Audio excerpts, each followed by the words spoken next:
Hey guys, and welcome to Almost Legit. I'm Chris, and today we are working on the transmission out of the Avalanche. So the first video I posted was the shock replacement on the Avalanche. Let's just say that truck's kind of special. I'll spill the beans, it's boosted. So for more videos about a boosted Avalanche, stick around. If you want to kind of speculate on how it's boosted, like turbo, supercharger, procharger, whatever it is, comment in the or comment below, and we'll kind of see what people are saying. See what people are actually saying about it. But this is a transmission. It is purple because it's been built before, actually twice. Before I got the truck, it was built by ATS Transmission. They're famous for diesel stuff now. They quit doing the 4L60E because it's kind of a weak transmission and they didn't really want to put their name on it a bunch. So that's who originally built it. Last year, about the same time, I went through and I had to refresh it. The separator plate for the valve body had kind of worn out, and that caused the band to slip. So either way, no big deal. Threw the new parts in there and it ran fine. Recently, I did something to the Avalanche to make another probably 40 to 80 horsepower. But this transmission is really only rated for about 450. After that, it gets into some additional hard parts, which are basically non-clutches, but actual stuff that solid shafts and whatnot. So basically, what I did in this one is I broke the output shaft. Let me find it on the bench here. Yeah, there we are. So this is the output shaft out of that transmission. So if you can sort of see, it's like a probably about a 1-inch diameter shaft. It does have a hole through the middle, which weakens it a bit, and it also has oiling holes. But yeah, so it's an inch and a half, or sorry, so it's an inch diameter, basically rod, and the Avalanche makes enough torque to break that. Just so you guys can see, that used to be, kind of in there. Shit light, but the other half of this is still broken off inside the transmission. Hopefully we'll get lucky and this didn't actually break anything inside the transmission when it broke. But that's not really likely, so we're going to have to tear into it and find out exactly what did break before we can get this thing back on the road. If you haven't ever looked into transmission stuff and you come across a vehicle that needs a transmission, especially GMs are pretty easy, but don't be afraid to get your hands dirty and give it a try. The main thing about transmissions is you don't have to understand why they work. You just have to know how to put it together, and that's a very important difference. I'm not exactly an idiot, but I couldn't build one of these with all the tools in the world. I don't know enough about them, but I can put one together, and that's what we're gonna do today. So I'm gonna try to find a good camera angle, and we're gonna rip this thing apart and see what I actually broke. Alright guys, I can't find a good mount. I lost it somewhere in this mess of a garage. But anyways, I'm just going to do a tabletop mount. Hopefully you guys can see what's going on. If not, I'm sorry. We'll kind of just glaze over this stuff anyways. Disassembly is pretty quick. But here we go.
Okay, so I know you guys are kind of like, whoa, a bunch of stuff's coming off.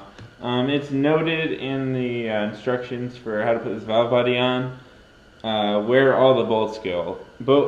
All the bolts go. So it's not really that big of a deal to keep too much track of them right now.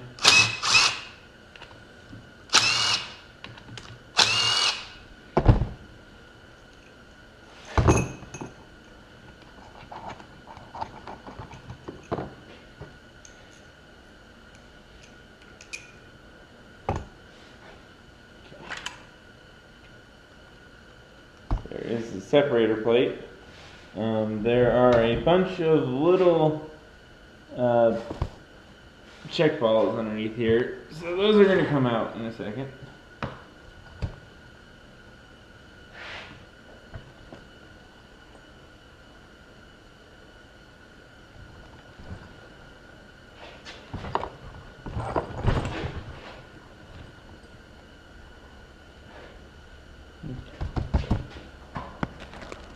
That should be all of those. I'm just going to start chucking all of these in this bag here. Just to keep things kind of from getting knocked around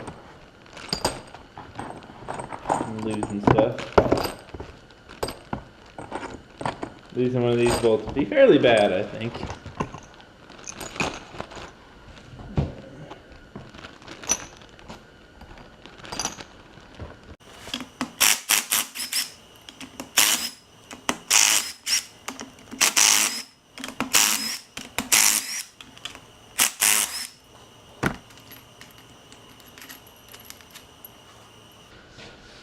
Alright guys, now this is the pump. The easiest way to take this off is just to pop a pry bar down there. Just make sure you're not being too aggressive with it. Oh, hang on, I forgot about something.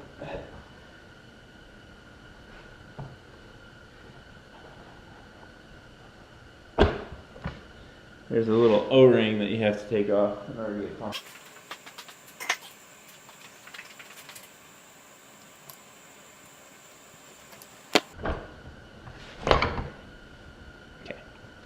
So there's a pump.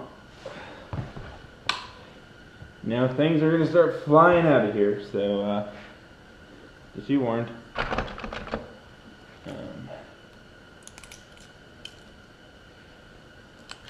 Pump gasket, not going to use that.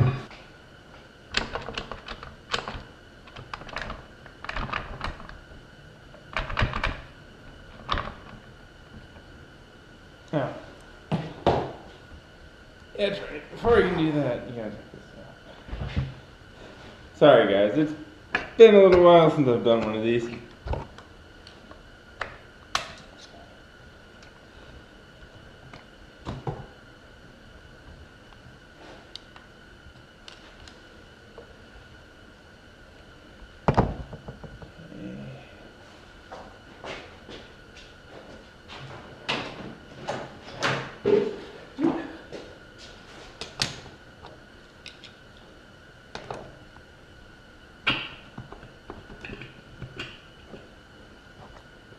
Top that up. There's an O-ring in here that you have to pull in order to get it to release. Basically, you pull the O-ring, stretches out, everything comes with it. Yeah, if it wants to behave.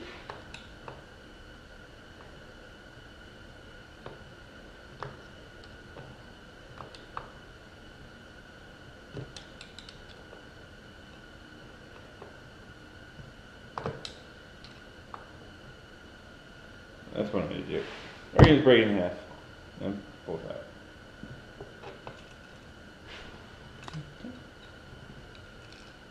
There is your 2-4 accumulator. Okay. Yeah. If you do things in the right order, it works out. There's your lock for the 2-4 van. pull all this stuff out together. T4 band. Oh, sorry. There's a T4 band. This is one of the big ones. Okay. Input drum. Reverse drum. Not seeing any big metal deposits, which is good. But now we're getting down to the parts that are probably broken. Watch that edge. Okay. So there's a remaining bit of the output shaft.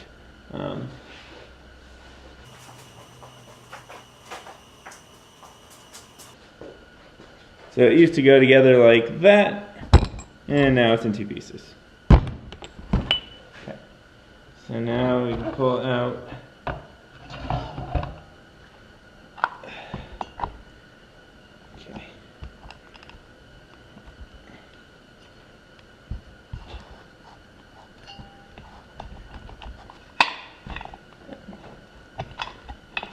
Okay, so the planetary gears, this is a 5-pinion one. This is one of the nice upgrades.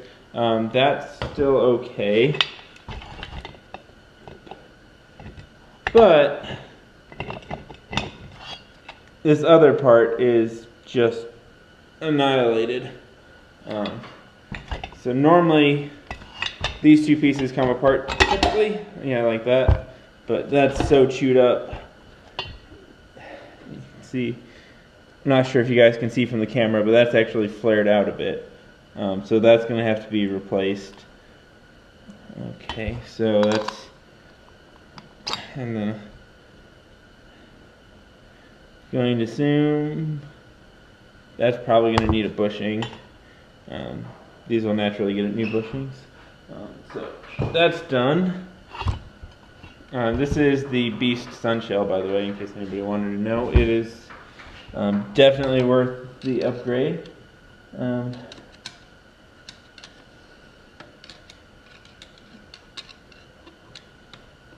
Now, a really big screwdriver is helpful for this, but this is about as good as I got. Right. Let's see what I can come up with. Alright guys, sorry for the second take. The camera died right as I was finishing up what I was doing. But anyways, so let's go through the transmission and show you guys what actually, was damaged in the process. Alright. So we said this, I don't remember exactly what that one's called, but that's done. See, here we have a roller bearing from the back of the planetary gears right there, and it doesn't roll at all anymore. It just got jammed full of metal. Now the planetary is like the rear planetary, the 4-pinion one. This is still an OEM unit. You can kind of hear that sound. So basically metal shavings got down in the bearings, and really there's nothing we're going to be able to do for that. So the best bet is to replace that. You can also see like the scoring on that surface right there, and as you can see there's also another little roller bearing down there inside of it that we can't actually service at all. Like that's kind of built into it. So tossing that, we'll probably replace it with a 5-pinion version. Then this is what that planetary rides in, and you can see the surface is just all marred up, and there's like this really deep like ping on both sides. I'm not sure if they were factory holes that just got like annihilated or what. So that's also garbage. Come back here. This piece is fine, but as you can see, the bearing is, or the bushing is shot. So we're gonna do a bushing kit, or we're gonna buy a bushing kit. We're gonna buy a roller bearing kit. Those. probably okay with that. The clutches in this pack, at least, which was most close to the damage, were fine. They have a little bit of metal on them, or a little bit of metal shavings on them, but we can clean that up. No big deal. The output, or the bearing here on the bushing on the back of the transmission, we're going to replace that as well. You can see there's a big nick out of it. It's got that. I haven't opened up the pump. I'm assuming everything that far forward is fine. And see, we got a little bit of metal shavings on the beast here. Really, the main thing is I got to find out if I can get this plastic piece right here, because it just has a bunch of metal embedded into it. So hopefully I can just get one of those. That won't be that big of a deal. So that one seems to have survived pretty well. The drum looks good. The band looks good. Oh, maybe not. I'm gonna ponder whether or not that's worth replacing or not. That is definitely, chunked out. But is it worth replacing that whole thing? See, luckily, like I said, this 5-pinion planet is still good. I don't see anything else. So apart from a good cleaning, everything but what I listed should be fine, good to go, no problem. So I'm going to look at getting parts ordered. Just so you guys know, we're going to get a billet output shaft, so hopefully this won't happen again. And then the rest of the parts that got destroyed in the melee. And then we're going to go from there. Thank you guys for watching. Hopefully we'll get the parts and get this back together in a couple of weeks. If you're interested in transmissions, I hope this was just a little nudge, or a little bit to nudge you over the edge into actually, trying stuff yourself. For the most part, all of this stuff is fairly easy, fairly straightforward. Pretty much you cannot put a transmission back together wrong without obvious signs. Either stuff doesn't fit where it's supposed to, or the stuff doesn't fit where it's supposed to, or you have like a hellacious end gap. So really just, watch what you do when you take it apart. Same thing when you put it back together. I'm going to link in the description below a good video from another YouTuber who runs a transmission shop who does this kind of thing as well. So I'm going to link to him because he is who showed me how to do this one in the first place. So again, thank you guys for watching. Subscribe if you want to see more of this kind of thing. And don't be afraid to get your hands dirty,